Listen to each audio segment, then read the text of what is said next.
Hello बच्चों, welcome in my video. आज के इस वीडियो में मैं आपको पढ़ाने वाली हूँ डीएवी क्लास 5 का हिंदी पाठ 2 लौह पुरुष। तो चलिए शुरू करते हैं। वीडियो अगर आपके लिए हेल्पफुल होती है तो वीडियो को लाइक ज़रूर कर दीजिएगा और अपने फ्रेंड्स को भी शेयर करिएगा। देखिए कहा जा रहा है इसमें, काका मैं आगे पढ़ना चाहता हूँ। बालक के स्वर में दृढ़ता थी। कि बालक बोलता है अपने पिता से, अपने पिता को यहाँ पे काका कह के संबोधित करता है और कहता है कि मैं आगे और पढ़ना चाहता हूँ। तो बालक के स्वर में क्या थी? दृढ़ता थी, यानी कि मजबूती थी। निडर होकर के उसने बोला बिल्कुल ही स्ट्रांगली कि मैं और आगे पढ़ना चाहता हूँ। तो पिता ने क्षण भर यानी कि हल्का सा उसकी ओर देखकर कहा कि अगर तुम शहर चले जाओगे पढ़ने के लिए तो खेत में कामकाज में मेरा हाथ कौन बटाएगा, यानी कौन मेरी हेल्प करेगा खेती करने में। तो जब पिता का ये उत्तर बालक ने सुना तो ये सुनकर वह उदास हो गया। उसने साहस बटोर कर यानी हिम्मत जुटाकर कहा कि मैं जब छुट्टियां हुआ करेगी तब घर आ जाया करूँगा और खेत का कामकाज देख लिया करूँगा, यानी कि उस समय मैं खेत का काम में आपकी मदद कर दिया करूँगा छुट्टी में आ कर के, ठीक है। तो उसके पिता कहते हैं नहीं नहीं, तुम्हारे दोनों भाइयों यानी कि उनके दो और भाई थे, सोमा और नरसी से मुझे बहुत आशाएं हैं। छोटे भाई काशी को भी मैं पढ़ाना चाहता हूँ। बड़ा भाई विट्ठल मुंबई में पढ़ रहा है। पिता ने समझाते हुए कहा कि देखो तुम्हारे दो भाई जो हैं उनसे मुझे बहुत आशाएं हैं कि वो जो है सो कुछ करेंगे, पढ़ेंगे। और जो छोटा भाई काशी है उसको भी मैं पढ़ाना चाहता हूँ, और जो विट्ठल है वो तो पहले से ही मुंबई में पढ़ रहा है। तो फिर तुम भी चले जाओगे तो मैं कैसे करूँगा। पिता का उत्तर सुनकर बालक ने कहा मैं आपका आज्ञाकारी पुत्र हूँ, कि आपकी आज्ञा को मानता हूँ, यानी आपका आज्ञाकारी पुत्र हूँ। मैं पढ़ लिख कर कुछ बनना चाहता हूँ। कोई भी बाधा मुझे आगे बढ़ने से नहीं रोक सकती। कृपया आप मुझे पढ़ने की अनुमति दीजिए। तो इस तरह से बच्चा जो है वो अपने पिता को समझाते हुए बोलता है कि आप मुझे पढ़ने दीजिए और पढ़ने की अनुमति दीजिए, यानी कि आज्ञा दीजिए। बालक का स्वर और विचार सुनकर, यानी जो उनके पिता थे उन्होंने बालक का स्वर और उसके विचार सुनकर जो है सिर हिलाकर उसे आगे पढ़ने की अनुमति दे दी। दृढ़तापूर्वक यानी कि मजबूती के साथ अपनी बात पिता के सामने रखने वाला यह बालक कौन था? तो वल्लभ था। इन्हीं वल्लभ का नाम बड़ा होकर के क्या पड़ा? तो वल्लभ बड़ा होकर सरदार वल्लभ भाई पटेल के नाम से प्रसिद्ध हुआ।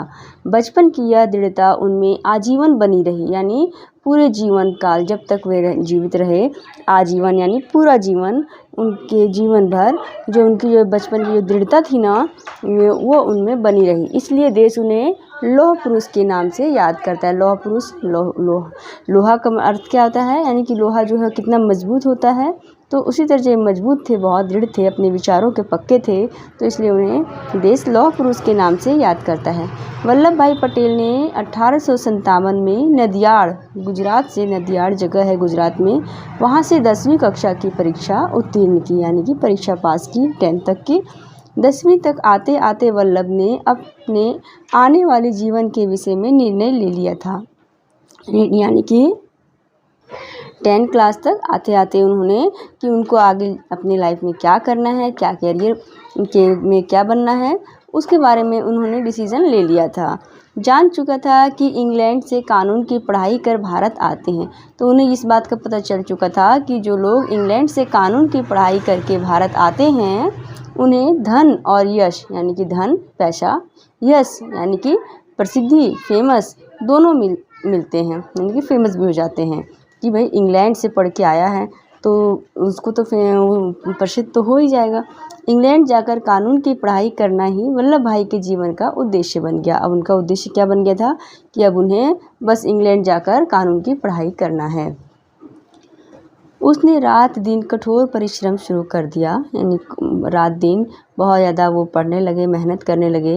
वल्लभ भाई ने मुख्तारी एक पद होता है, पोस्ट है, उसकी परीक्षा उत्तीर्ण कर नदियाड़ न्यायालय, जो गुजरात का ही जगह है नदियाड़, वहाँ के न्यायालय यानी कि कोर्ट में वकालत शुरू कर दी। कानून की बारीकियों को प्रभावशाली ढंग से प्रस्तुत करने के कारण उनकी गिनती प्रसिद्ध वकीलों में होने लगी। कानून की बारीकियों यानी कि जो कानून की भी जो बातें थी उसको वे बड़े ही प्रभावशाली ढंग से प्रस्तुत करते थे, जिसके कारण से वे वहाँ पर नदियाड़ के न्यायालय में जो बड़े वकील थे, प्रसिद्ध वकील थे, फेमस वकील थे, उनमें उनकी भी गिनती होने लगी।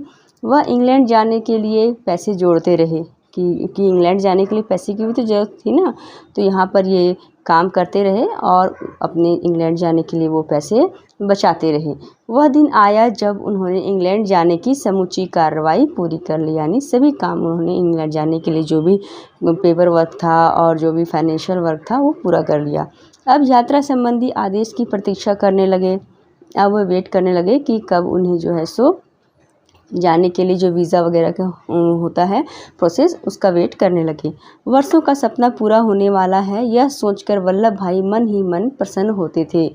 वल्लभ वल्लभ कहाँ हो, देखो किसी अज्ञात हितैषी ने मेरा इंग्लैंड जाने का टिकट भेजा है।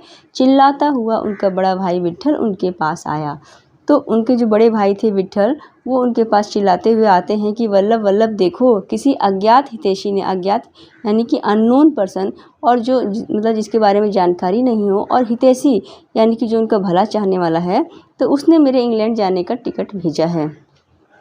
तो यह देख करके जो वल्लभ हैं वो बोलते हैं यह मेरा टिकट है, तुम्हारा नहीं। कहते हुए वल्लभ भाई ने अपने बड़े भाई के हाथ से लिफाफा ले लिया।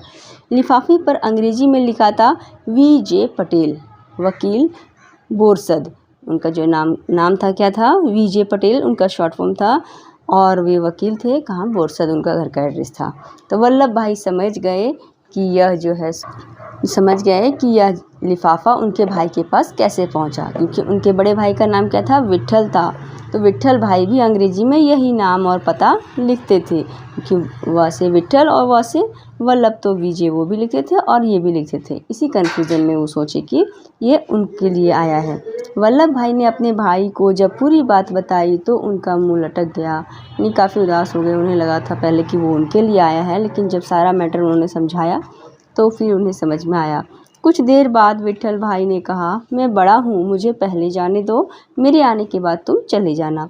वल्लभ भाई कुछ देर सोचते रहे और फिर कहा, यह टिकट आप ले लीजिए। तो वल्लभ भाई कुछ देर सोचे, फिर उन्होंने अपने बड़े भाई को टिकट दे दिया कि आप ले लीजिए, आपके ही नाम है। छोटे भाई की बात सुनकर विट्ठल भाई की आंखों से आंसू बहने लगे। छोटा भाई यानी वल्लभ की बात सुन के जो विट्ठल भाई थे, उनके बड़े भाई, उनकी आंखों से आंसू बहने लगे कि इन्होंने जो है अपने बड़े भाई के लिए अपने टिकट का त्याग कर दिया। वल्लभ ने अपना टिकट विट्ठल को दे दिया। अपनी सज्जनता से वल्लभ भाई ने सबका दिल जीत लिया।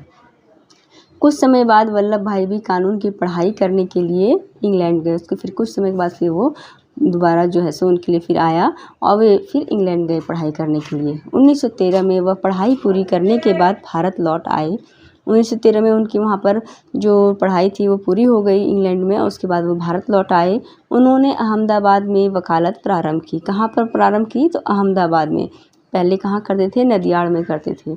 थोड़े दिनों बाद ही उनकी वकालत चमक उठी यानी कि बहुत फेमस हो गए वो।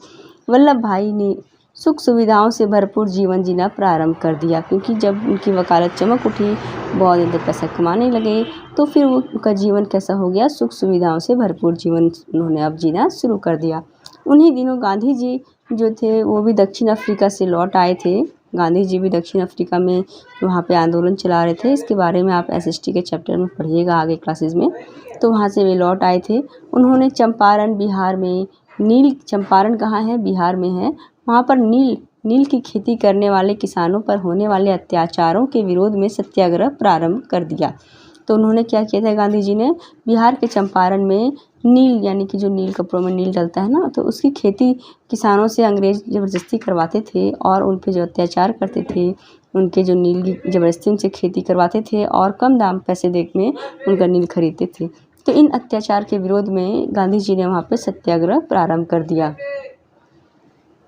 वल्लभ भाई गांधी जी के सत्य अहिंसा के सिद्धांतों से बहुत प्रभावित हुए।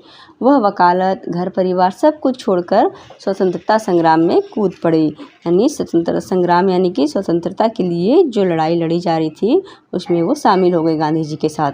उनके नेतृत्व में गुजरात के खेड़ा जिले के किसानों ने संघर्ष कर दिया। अब उनके नेतृत्व में यानी कि उनके लीडरशिप में जो गुजरात था, गुजरात के एक खेड़ा जिला था, वहाँ पे भी किसानों ने जो है वो संघर्ष कर दिया। अंग्रेजी साम्राज्य की ईंट से ईंट बजा दी यानी कि उसको बहुत परेशान कर दिया। गांधी जी ने वल्लभ भाई को सरदार की उपाधि दी। तो गांधी जी ने वल्लभ भाई को सरदार की उपाधि किसने दी थी? गांधी जी ने दी थी। कुछ समय में सारा देश उन्हें सरदार पटेल के नाम से जानने लगा। अपने त्याग, परिश्रम, दृढ़ता और संघर्ष से वे स्वतंत्रता संग्राम के मुख्य नेता बन गए तथा जवाहरलाल नेहरू, मौलाना आज़ाद और महात्मा गांधी के सबसे निकट सहयोगी माने जाने लगे। यानी कि इन तीनों के जो सबसे क्लोज हेल्प करने वाले थे उनमें ये जाने लगे। 1942 में का वर्ष आ गया। अंग्रेजों भारत छोड़ो का नारा देश के कोने कोने में गूंजने लगा।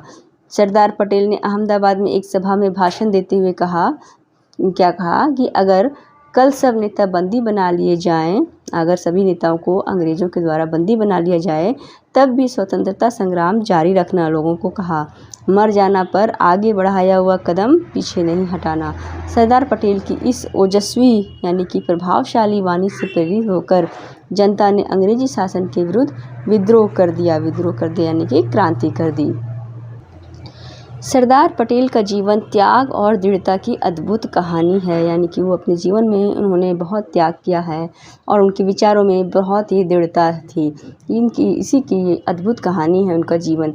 देश के अधिकांश राज्यों की जो ज़्यादातर राज्य थे वहाँ की जो कांग्रेस समितियाँ थी सरदार पटेल को स्वतंत्र भारत का प्रथम प्रधानमंत्री बनाना चाहती थी। गांधी जी जवाहरलाल नेहरू के पक्षधर थे। यानी कि गांधी जी तो जो थे वो जवाहरलाल नेहरू की साइड लेते थे, उनके पक्ष में थे। सरदार पटेल ने देश के हित में यानी कि देश का भले के लिए गांधी जी की बात मान ली, क्योंकि गांधी जी चाहते थे कि जवाहरलाल नेहरू प्रधानमंत्री बने। फिर 15 अगस्त 1947 को देश स्वतंत्र हो गया। स्वतंत्रता के साथ साथ धर्म के नाम पर देश का बंटवारा हुआ। 2 देश बन गए, पाकिस्तान और हिंदुस्तान। बंटवारे के साथ ही अंग्रेज़ों ने भारतीय रियासतों को भी स्वतंत्र कर दिया। यानी कि जो अंग्रेज़ों ने जो भारतीय रियासतें थी यानी कुछ राजा वगैरह जो थे उनका जो इलाका था उसे भी स्वतंत्र कर दिया। जिनको उन्होंने उन राजाओं को भी गुलाम बना के रखा था तो उन्हें भी स्वतंत्र कर दिया। इन रियासतों की संख्या कितनी थी? ये रियासत 562 थे, 562। इनमें से कुछ पाकिस्तान में विलय चाहती थी। यानी कि इनमें से जो कुछ रियासतें थी वो पाकिस्तान में शामिल होना चाहती थी और कुछ भारत में और कुछ जो है वो स्वतंत्र रहना चाहती थी, क्योंकि यानी कि वो खुद अपना शासन चलाना चाहती थी। तो इस समस्या के समाधान की जिम्मेदारी सरदार पटेल को सौंपी गई कि आप करिए इस समस्या का समाधान। क्योंकि जो इंडिया है, इंडिया का देखिए मैप देखें आपने, तो बीच बीच में कहीं कहीं अलग अलग जगह जो रियासतें थी तो कोई चाहती थी कि हम पाकिस्तान में चले जाएँ। तो यहाँ बीच में यहाँ पर पाकिस्तान कैसे रहेगा? तो कोई कहता था कि मैं स्वतंत्र रहूँ, तो कोई कहता था कि मैं भारत में रहूँगा। तो ये तो भारत की एक समस्या थी ना कि उसके अंदर जितने भी छोटे छोटे रियासतें थी इतनी सारी, वो अलग अलग 3 पार्ट में बढ़ जाए कि कुछ भारत में चल जाएँ और अलग अलग बीच में जो रहेंगे वो सब पाकिस्तान में रहें। तो इस तरह तो भारत के लिए कि जो बीच बीच में रहेगा तो भारत के लिए खतरा था। तो फिर उन्होंने इसकी जिम्मेवारी सरदार पटेल को सौंपी कि किस तरह से इस समस्या का समाधान किया जाए। उन्होंने प्रेम, दृढ़ता और संकल्प शक्ति से उन रियासतों को भारत में विलय के लिए मना लिया। किस तरह? उन्होंने प्यार से उन लोगों को समझाया और दृढ़ता के साथ और संकल्प शक्ति यानी कि पूरे विश्वास के साथ उन्होंने संकल्प किया कि हाँ मुझे इनको भारत में विलय कराना है, भारत में शामिल कराना है। तो इसके लिए किसी भी तरह करके उनको मना लिया। उनके प्रयासों से एक नए और सुदृढ़ राष्ट्र का निर्माण हुआ। 15 दिसंबर 1950 को भारत माँ का यह सपूत यानी कि सरदार वल्लभ भाई पटेल जी चिर निद्रा में सो गए, यानी कि उनका देहांत हो गया। उनकी महानता और लौह के समान दृढ़ता के लिए देश उन्हें याद करता है। तो ये पाठ आपका यहाँ पे समाप्त होता है। इसके क्वेश्चन आंसर का वीडियो मैं बना चुकी हूँ, तो उसका वीडियो आपको इसकी वीडियो के डिस्क्रिप्शन में जो लिंक दिया हुआ है वहाँ से आप देख सकते हैं। Thank you for watching.